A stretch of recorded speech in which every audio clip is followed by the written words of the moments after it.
มึงอยากกินเด้อข้ากูมึงลงไปอาบเย็นบ้านนี่มึงเจ็บมึงสัญญากับกูทางแม่นะพี่น้องพาดังหันนั่นเจ็บเอาเฮ็ดที่เฮ็ดไผก็ได้โอ้มันออกอยู่หัวไอ้ก่อนทั้งโคกมันบอกพังเอาพี่น้องมีแล้วบอลตกนะทักทายสบายดีกับเบิร์ดสุกุทุกคน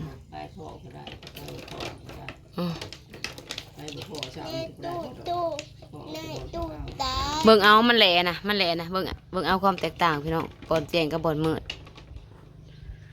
สิประมาณอยู่แถวใดวะนี่นะนี่แถวอันนี้ลัก3มีเนาะแม่เนาะ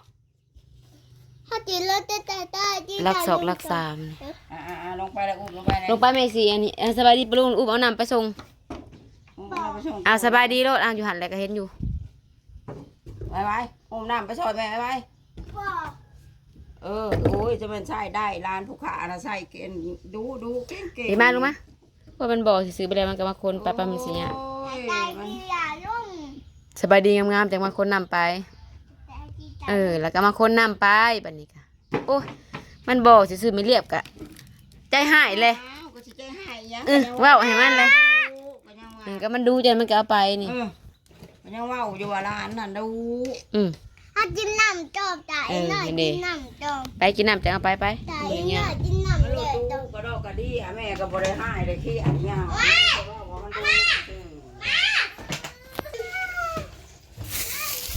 ตกแล้วทางนั้นตกแล้วทางเฮาเนี่ยยังแดดยังฮ้อนยังอ้าวอยู่น้ำน้องมันมีทางตกแล้วตุกน้ำก็ซองตุกเอามาอยู่คู่มือส่งเปียกอยู่คู่มือเปียกเลยแล้วกระนุ่งบ่ได้มันการ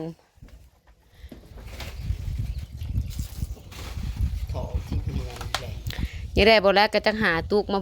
บวกกับตัวนี้ก็เป็น7ตุกกันยังวะเที่ยวไปเอาเธอละ7ตุกกับใส่รถไถไปเอาก็ยังสิคุมเป็นทิศบ่จักเอาไปบัดนี้ได้บ่ไปคอยเอาไปไปไม่สิยืนให้ในประตูหัวประตูเฮือนก็ขายอยู่เอาไปเอาตุกนึงไปตั้งอยู่เตียงไว้บ่อีน้อยเอาไปบ่ได้รถก็ค่ำมาแล้วก็แดดเฮ็ดได้ว่าได้สิได้ตุกน้ำอุ้มไปบัดนี้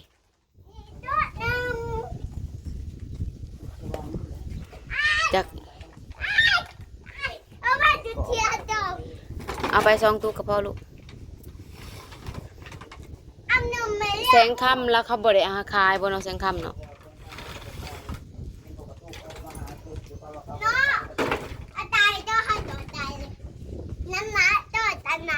บ่อนซื้อกระตุกมันทางขึ้นสวรรค์พอเอามันบ่กินเอิ่นมันอยู่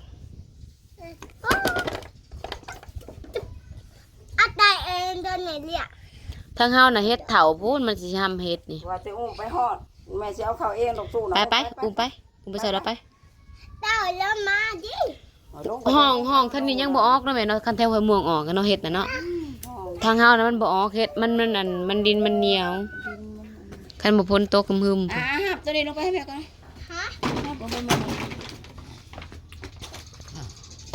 เอามากระตุกเป่านะคันตกลงมานี่คือสิมีแฮงอันนี้มันบ่ตกนี่มันบ่มีแฮงดอกมันสิตกแล้วมันสิลมมันย่านมันมัดมาให้บ่ว่านี่ไปทุนลมมาบัดเดียวนะว่านี่เนาะเด้ถ้าพุ่นมันก็แจ้งออกก็ได้น่ะจนยางไปจนหมดเอาลงน้ำก็บ่ทันตกก็บ่แห้งก็บ่เฮิงแบบซี่หั่นนะโอ้ผ้าเหลือผู้เห็นบ่มันเคลื่อนมาผิดเลยมันเคลื่อนตามงวนเมฆมาผิดเลย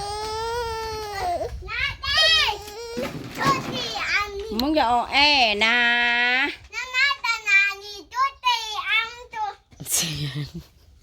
เอาไปเทื่อละ2เอาไปเทื่อละ2ก็2เที่ยวขี้ข้านมากง่ายมันบ่พอง่ายผูกพังดูขี้ข้านมากง่าย ก็นั่นแหละขี้ข้านมากง่ายก็นั่นแหละมันจังบ่พอง่ายนั่นเห็ดใหญ่น่ะโอ้นะมูตกใส่ขี้ดินน่ะบึ้ง มาอย่าไปสุกิ ยังไปหน่อยหื่นอยู่พน เบิกกูสิเฮ็ดอันนี้ เดาดูแถวรักสามนี่บ่เรือแล้วหลุมรักสามลงมาอีก บ่มีดอก มีฉันก็เตะว่าเที่ยวบ้านอันนี้บ่จักปานนี้นะเหลือกำดำมองพ้นพาห้องหื่นๆนี่นะ หลับช่วยพูดมันขนมบ่ไปดอก ขำพอแห้ง ทำสิเว้นใครนี่มันสิได้ง่ายๆมันขนมก็ดี สุดท้ายกับโบตกพี่น้องถ่ายคลิปต้นวานนี่ถามว่าพ้นสิตกโบตกหัวยังหมดแล้วเลยพี่น้องปลูกหยังก็บ่ได้งัวมอกลางคืนก็พาเรือมามีบแบบมีบลมวอยวอยเบิ่งคือสิตกแต่กับโบตกพี่น้องเบิ่งดูบรรยากาศตื่นมานะบ่ได้ไปหาพี่น้องเฮ็ดกะอยากไปจะสิขาดแหละยิงแม่ไปก็บ่ได้หันน่ะอ้อมอยู่ทางนั้นน่ะมืดนะอย่าคือฝนสิตกแต่ละมื้อแต่ละเว้นน่ะอันนี้บ่เพิ่นว่าฟ้าสิแลงฟ้ามืดฟ้ามัวแบบคำมันสิตกมันก็ตกมาโลดหั่นนะพี่น้องเบิดแล้วบ่อนนั้นบ่อนทมฐานพี่น้องต่อเบิดแหละปุ๊ลุงไปจูดอันนั้นอยู่ลุมปุ๊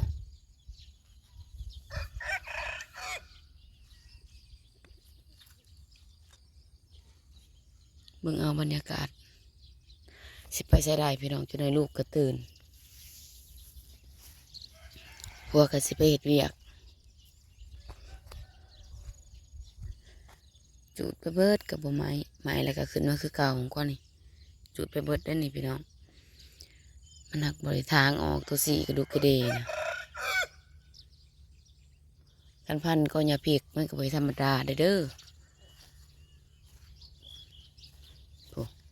จูดไปหาจูดหมอนี่มักจูดพี่น้องป้าลงไปเลาะทงสิขึ้นมาแล้วปะจ๊ะ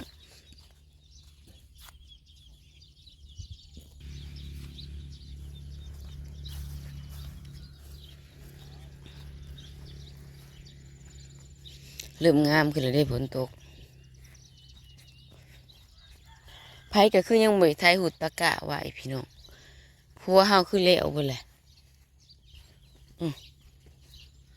ผูกงัวผูกมอไซค์พี่น้อง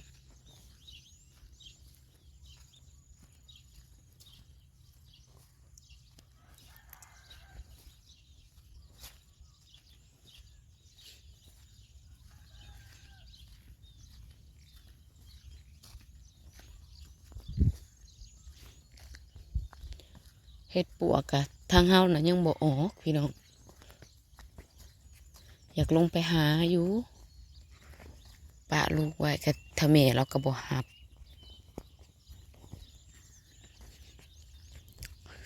จูดพี่น้องเอ้ยบ่จูดไทยหุดไว้เบิดแล้วตะกะค่ะ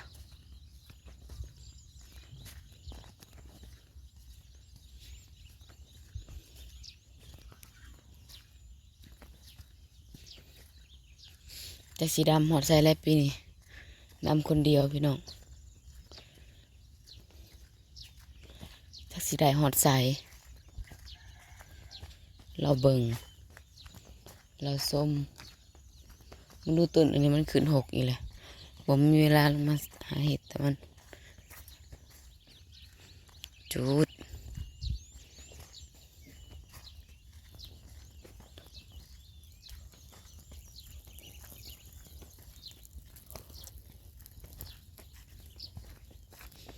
ต่อกับบไดิอึดบไดิอยาก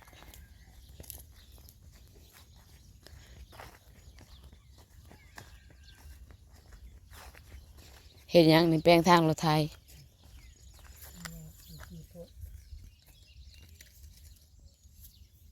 สวัสดีพี่น้องสุดต่อตะกร้า ป้าเฮ้ยมังหวาคือโดกแท้นี่พ่มเป็นดอก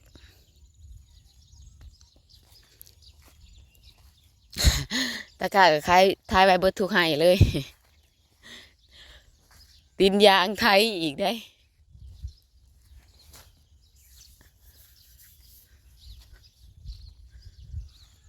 หน้าให้หยอไข่ใหญ่ก็อยากดำเพื่อกันพี่น้องหน้าให้ใหญ่หน้าให้ใหญ่สองให้นี่ก็เบิดกาเป็นตาแล้วพายนี่ก็เป็นตาแล้วลองนั่นอีกก็เป็นตาลองนี่ก็เป็นตาตากาอีกก็เป็นตาสี่หาตาอะไรได้พี่น้องเอ้ยหากหวานกะอันแหละบ่เป็นปานใดพี่น้องไปหวานกะมันบ่เสมอหั่นเด้พี่น้องบอนที่บอนห่าง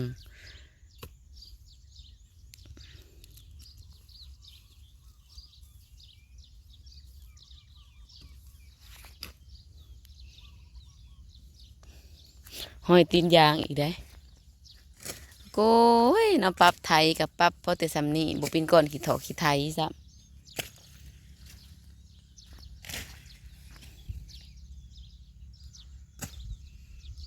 ยาฆ่านะหันนะ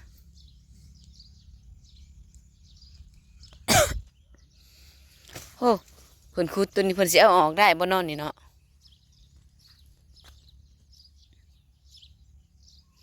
ให้หน้าก็ให้หน้าต่อลายตะกี้เห็นสิไปเว้าหยังอันนี้พี่น้องตะต่อยตะจอยตูดปานนี้บ่แม่นอย่าเข้าเศร้าโตแล้วบ่อันนี้ได้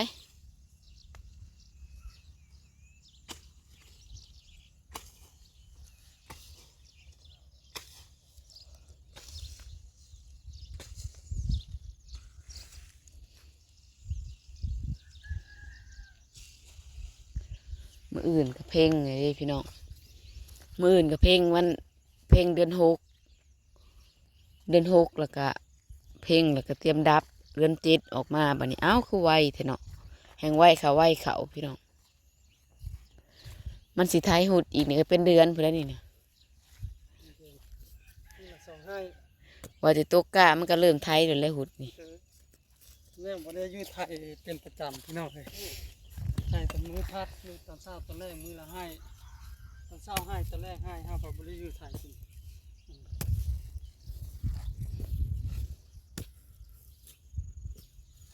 หาวกว่าหมูอีกได้มาเห็ดแล้วตำลังหมู เฮ็ดก็เฮ็ดต้นงูหาแล้วตำลังงู หมูปะมือเย็นห่างวายเลยตัวยังเห็ดอยู่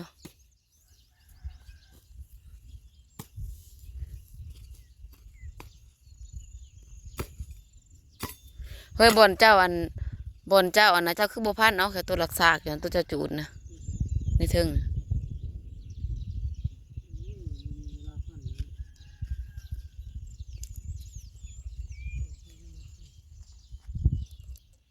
ขึ้นกับพี่น้องมาในลูกคือสิตื่นนั่นแหละ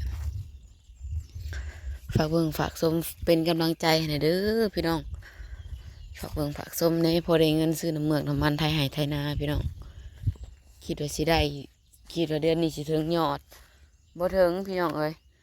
บ่ได้เงินซื้อน้ำมันไทยนาอีกแล้วซื้อน้ำเมือกน้ำมันไทยนาเอาก้าอีกแล้วพี่น้องไทยหุดหน้าไทยหน้าดำอีกแล้วฉันก็ฝากเบิ่งฝากส่งเพื่อเป็นกำลังใจในการทำคลิปหน่อยเด้อพี่น้องอย่าลืมเด้อพี่น้องเด้อชมคลิปให้เฮาแน่แต่ต้นจนจบแล้วก็บ่ขามโฆษณาเด้อพี่น้องเด้อเพื่อเพิ่มรายได้ให้ครอบครัวน้อยๆพี่น้องครอบครัวน้อยแต่ว่า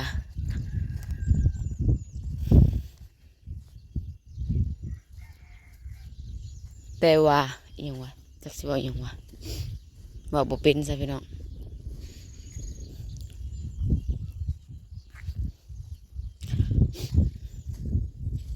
เพื่อเป็นกำลังใจในการเห็ดคลิปเด้อพี่น้องเด้ออีกน้อยเดียวพี่น้องอีกน้อยเดียวถึงยอดพี่น้องเอ้ยมืออื่นก็ตัดแล้วมือนี้เป็นมือสุดท้ายพี่น้องมืออื่นเป็นมือตัดยอดแล้วบ่ฮู้ว่ายอดสิถึงหรือบ่ฝากเด้อพี่น้องเด้อฝากเป็นกำลังใจให้ในพี่น้องไปเลยเด้อ